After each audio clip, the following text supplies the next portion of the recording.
Hello everyone, in this video we are going to learn about how to create a heat map in Tableau. So basically these heat maps are used to compare data across two or more categories using colors. So heat maps are best for presenting data sets with lots of categories. So let's create a heat map to compare sales across the categories in region wise.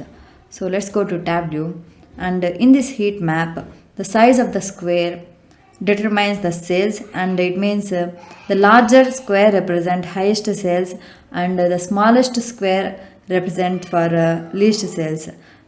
First I will drag region into column shelf, and I will drag two dimensions into row shelf, which is a category, and then I will drag subcategory.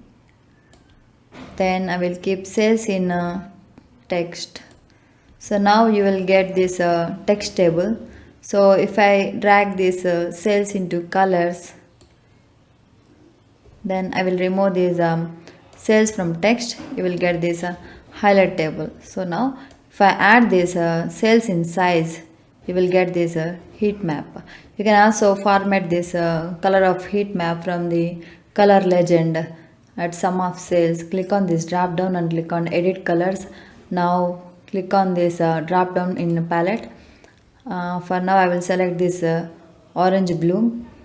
Okay, so let me increase this size.